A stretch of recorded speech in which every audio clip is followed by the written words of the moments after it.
Hello, welcome back, or welcome if you're a new viewer. Thanks for stopping by. I really appreciate you guys checking out my videos, and hopefully this is a fun one. I'm going to share another unboxing of a Benu pen. So this model is actually a kind of a revamp of a previous model that they had created. It's called the Tessera, and this is the first time I'm having a look at it too. Oh wow, oh this is beautiful. This is so interesting, and it's got such an interesting texture. So this is the Tessera model in Sunstone, and as you can see, it is kind of a satin finish, which I have never seen on a Benu pen before. So it kind of has this soft satiny finish, and then I think it's a little more glossy in the grooves of the tiles here. So this design is based on sort of the idea of square mosaics. So Tessera is a square mosaic, or a square tile that fits into a mosaic pattern.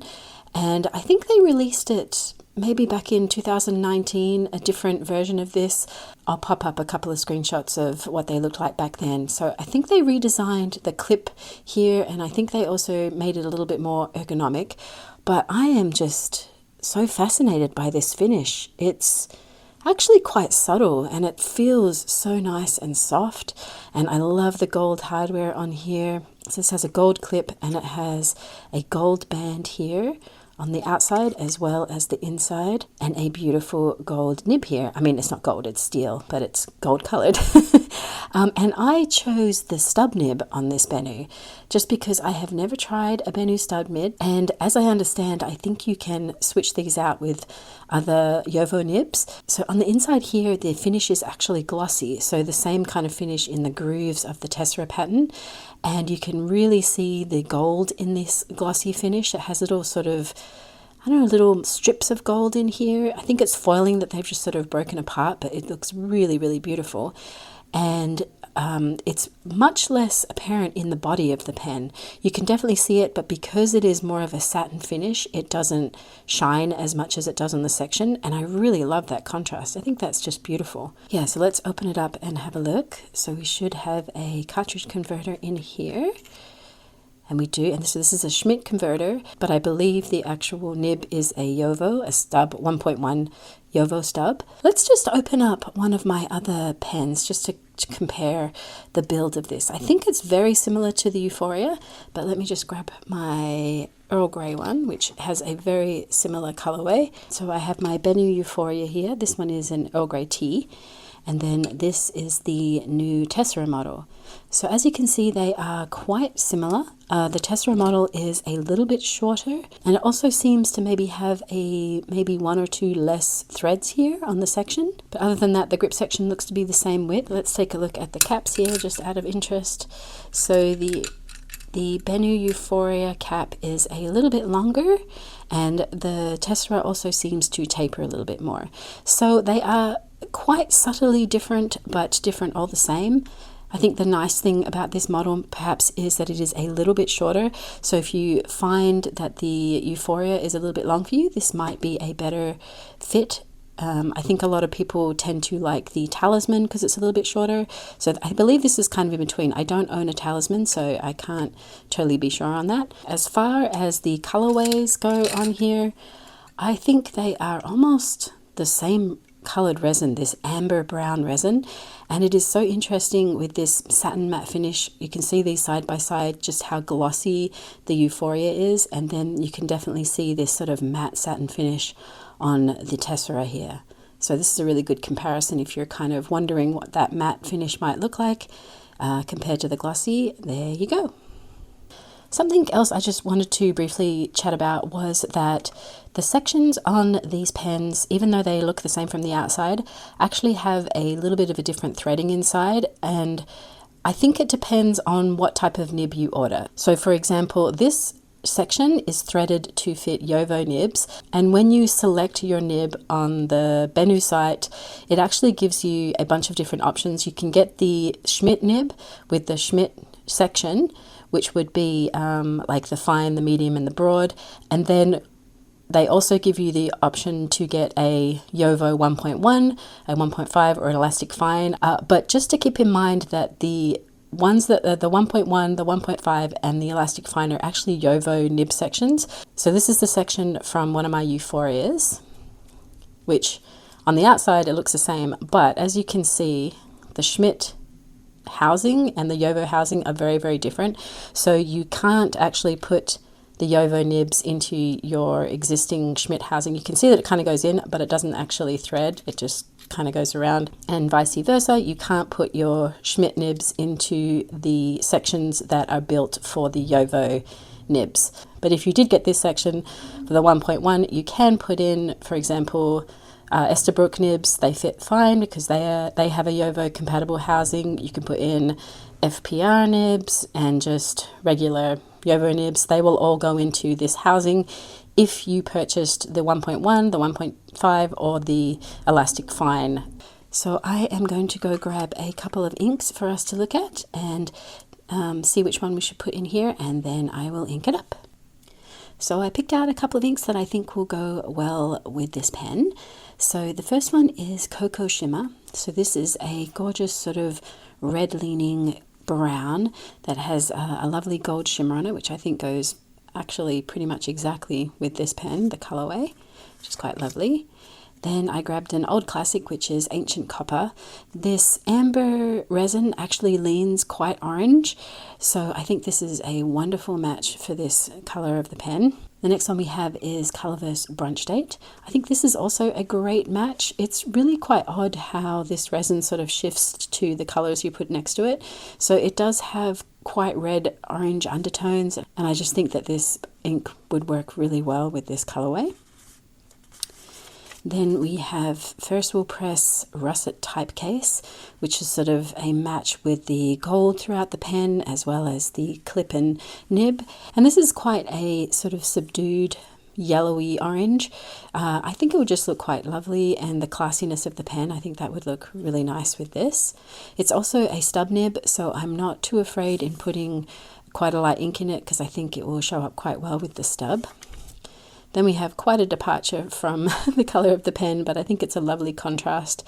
This is Birmingham Penco Pennsylvania Slate, and this is an amazing shader, so I think it would look really good in the stub nib. And I just kind of like the contrast of this brownish sort of ambery pen just with this blue. And then the last one, another sort of contrasty color, is Ferris Wheel Press Harlequin Dream. And sort of going into autumn, Halloweeny season, I think that this is a really lovely contrast, the sort of orangey brown fall colorway with this quite a subdued purple, purpley blue leaning purple. I think that would look really lovely too. So I am going to think about it, and then I will ink it up and we'll come back and do a writing test.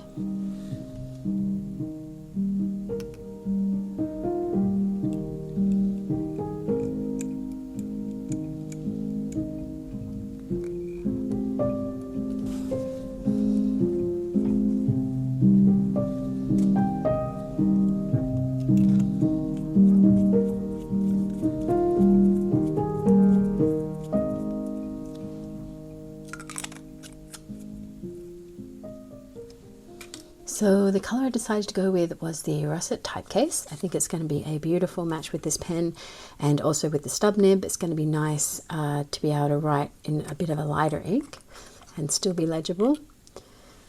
So let's try this out. So this is, oh, where's my little card? This is the, whoa, Benu Tessera.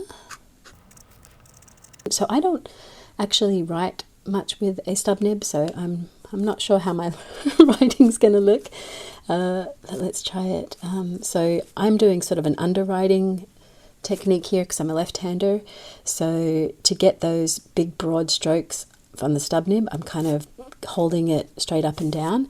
I'm not sure what it will look like if I try and do cursive, because I can't really do cursive with an underwriting technique, so let's try it. So this is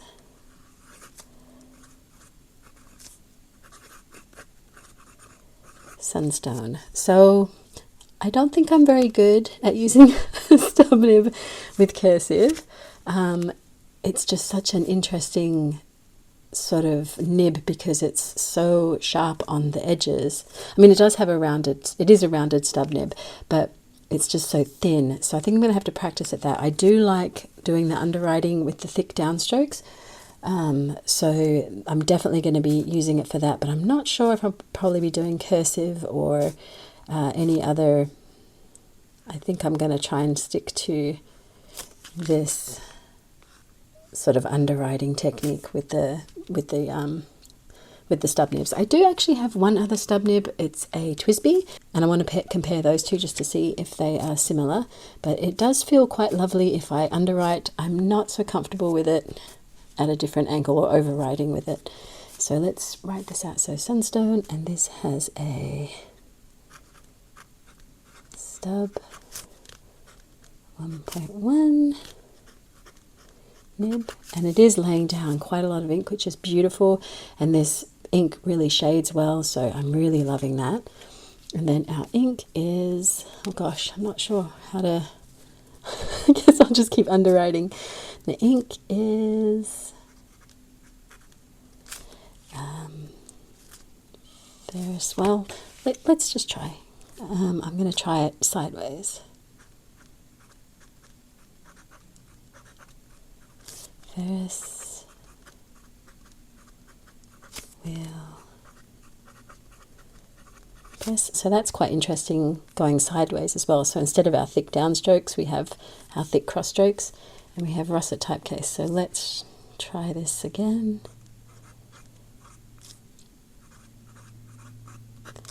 Russet typecase. So I'm going to have to practice with that. I mean, it's not too bad. It feels quite weird, but I do love the effect of this, the beautiful sort of underwriting one. So typecase, and then let's just do some strokes. So we've got, if I'm underwriting, I've got really thick downstrokes with lots of ink getting dropped, very thin side strokes. Can do some diagonals.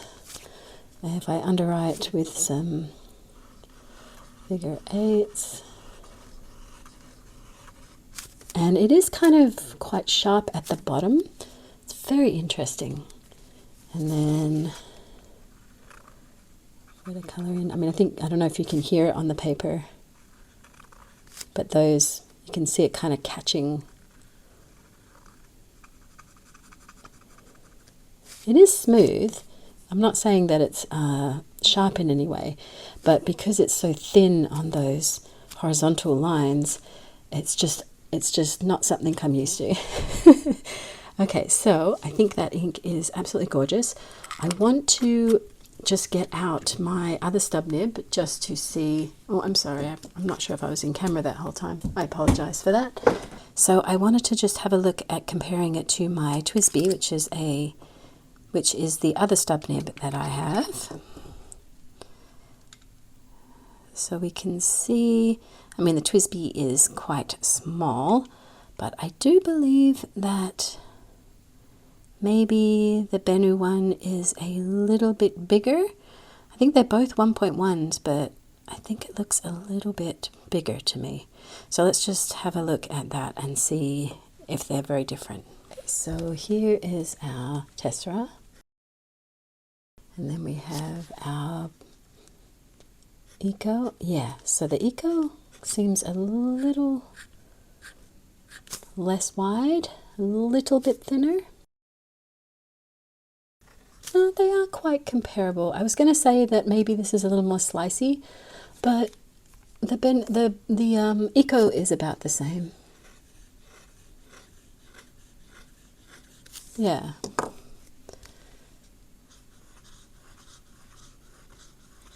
Yeah, I think they're very, very similar. I think perhaps the Benu is a little bit thicker, but they do behave quite similarly. So yeah, interesting. I also just wanted to revisit, because I still have the Earl Grey sitting here. I think it does lean a little more orange on the Sunstone here. You can see the converter through the resin, and on the Earl Grey it's definitely a little more yellowy brown, whereas the Tessera is a little more orange brown. So I think if you owned the Earl Grey already, you could probably still add this to your collection. It's quite different. The pen shape is quite similar, but the texture is very different, the finish is very different, and I think it's just really quite classy with these gold bands. I think it would be a nice gift for sure. So yeah, I just wanted to thank Benu again for sending this out to me. I am super excited to get writing with it, and I really love it. I'm just going to compare it to my Golden Beach as well, if you're interested in that, just because I'm sitting here.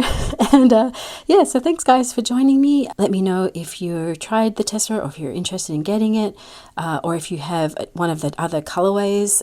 It was so hard to choose. I'm always drawn to the brownie sort of natural colors, but the other ones were really lovely too. So yeah, I'd be interested to see what your opinion was. And again, thanks for joining me, and I will see you in the next one. Bye.